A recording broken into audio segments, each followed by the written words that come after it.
Well, the items on the menu are named after weed, Joyce, and there is already a location in Madison. I talked to the alderman for this district and the potential owners of this restaurant about the irony of putting in a weed-themed restaurant in a city like Milwaukee where weed isn't legal. National franchise Cheba Hut could be moving in on the corner of Oakland and Locust in May. An online menu shows weed-themed names like sandwiches called Jamaican Red and Cali Mist, which are different strains of weed, and weed lingo like munchies and cottonmouth cures. There is a marijuana-themed restaurant going into a city that doesn't allow marijuana. Can you speak to that at all, why you wanted to have that here? Honestly, it's really more of a theme of it. In some ways, it's kind of discreet. Some people may come in and just totally connect to that whole idea. Other people might come in and not even really notice it.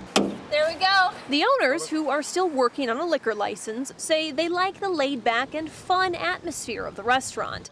Alderman Nick Kovac, who supports marijuana legislation, tells me Cheba Hut isn't breaking any rules by simply naming menu items after weed, and says while a weed-themed restaurant may be legal in Milwaukee, that does not mean weed will be legal anytime soon.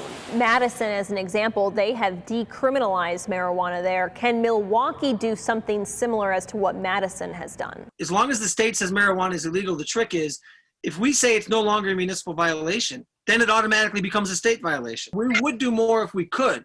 I'm told we've pretty much done as much as we can unilaterally as a council and a mayor.